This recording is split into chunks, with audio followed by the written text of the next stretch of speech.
এই বিশ্ব পৰিৱেশটো 1972 চনত এখন ৰিঅ' ডি জেনেৰিঅ'ত বিশ্বৰ মুৰব্বীসকলৰ এখন সভা বহিছিলে আৰু সেই সভাখন বহাৰ মূল কাৰণটো আছিল যে হলেণ্ডত সেই সময়ত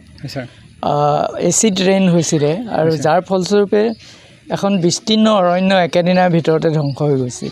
যিটোৱে গোটেই বিশ্ববাসীক সচকিত কৰি তুলিছিলে যে ইয়াৰ কাৰণ কি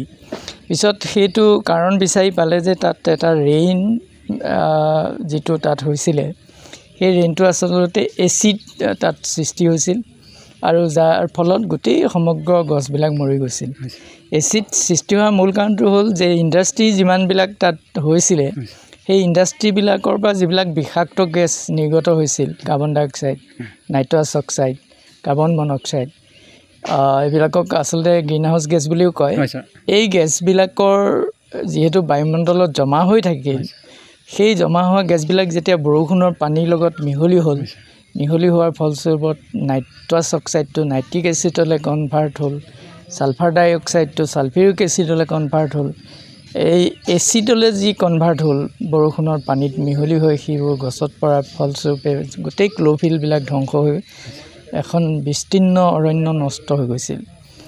যিটোৱে গোটেই বিজ্ঞানীসকলক সচকিত কৰি তুলিলে যে এনেকৈ যদি এখন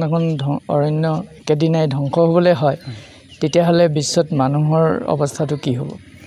গতিকে ইমিডিয়েটলি এইটো 1972 চনতে এখন কি কৰিলে আপোনাৰ ৱৰ্ল্ড সামিট বুলি কয় এইটো ব্ৰাজিলৰ ৰিঅ' ডি জেনেৰিঅ'ত প্ৰথম এখন বহিছিলে আৰু তাতে এটা প্ৰস্তাৱ গ্ৰহণ কৰিছিলে বিশ্বৰ মুৰব্বীসকলে যে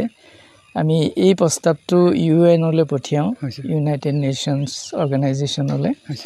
যে তেওঁলোকে এটা সিদ্ধান্ত ল'ব লাগে যে গোটেই বিশ্বত মানুহবিলাকক সজাগ কৰিবৰ কাৰণে আমি বিশ্ব পৰিৱেশটো ৱৰ্ল্ড ৱাইড আমি পালন কৰোঁ আৰু সেই 1972 চনৰ পিছৰ পৰাই আচলতে তাৰ পিছ বছৰে ইউএনত এটা সিদ্ধান্ত গ্ৰহণ কৰিলে যে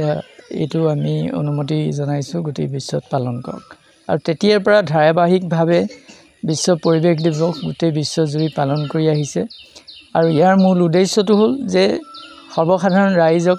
ছাত্ৰ ছাত্ৰীসকলক বা সমাজৰ বিভিন্ন স্তৰৰ মানুহক সচেতন কৰি তোলা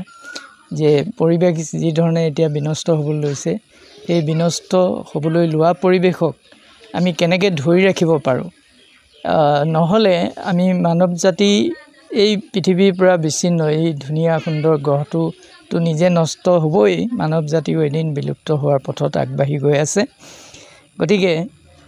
সকলো জনগণক গোটেই বিশ্বৰ জনগণক কাৰণ বিশ্বৰ এই যিটো প্ৰভাৱ জলবায়ুৰ যিটো পৰিৱৰ্তন বা পলিউশ্যন যিটো হৈছে এই পলিউশ্যনৰ বাবে কোনো এখন কাণ্ট্ৰি বা এজন মানুহ কোনো ধৰণে ক্ষতিগ্ৰস্ত নহয় সমগ্ৰ মানৱ জাতিয়ে ক্ষতিগ্ৰস্ত হয় গতিকে সকলোকে সচেতন কৰি যাতে আমাৰ এই বিনন্দীয় পৃথিৱীখনক আমি চিৰদিনৰ কাৰণে সুন্দৰ সেউজ কৰি ৰাখিব পাৰোঁ এটা প্ৰয়াসৰ বাবেই গোটেই বিশ্বব্যাপী এই এটা আন্দোলনৰ ৰূপ লৈছে আৰু এই বিশ্ব পৰিৱেশ দিৱসত বিশেষকৈ বৃক্ষৰোপণৰ ওপৰত বেছি গুৰুত্ব আৰোপ কৰা হৈছে এইকাৰণে যে বৃক্ষ নাথাকিলে পৃথিৱী কেতিয়াও টিকি থাকিব নোৱাৰে গোটেই পৃথিৱীৰ জীৱ জন্তুবিলাকক ধৰি ৰাখিছে এই বৃক্ষবিলাকেই পৃথিৱীৰ একমাত্ৰ জীৱ বুলি ক'ব পাৰি যি সেউজীয়া ক্ল'ৰ'ফিলৰ সহায়ত খাদ্য প্ৰস্তুত কৰি গোটেই বিশ্বখনক লালন পালন কৰি আছে আৰু একচুৱেলি এইটো এটা এনেকুৱা প্ৰক্ৰিয়া যে বিশ্বখনক ধৰি ৰাখিছে সূৰ্যৰ ৰশ্মিয়ে সূৰ্যৰ যি শক্তি সেই শক্তি উদ্ভিদবিলাকৰ থ্ৰুৱেদি এই প্ৰাণীবিলাকলৈ আহে আৰু সূৰ্যৰ এই আল্টিমেট শক্তিটোৱে হ'ল গোটেই প্ৰাণী জগতখন উদ্ভিদ আৰু প্ৰাণী জগতখন পৰিচালিত কৰা এটা প্ৰক্ৰিয়া গতিকে উদ্ভিদ নাথাকিলে কোনো জীৱ এই পৃথিৱীত বৰ্তি থাকিব নোৱাৰে গতিকে আজি এই দিনটো সঁচাকৈ বিশ্ববাসীৰ কাৰণে এটা তাৎপৰ্যপূৰ্ণ আৰু অতি গুৰুত্বপূৰ্ণ দিন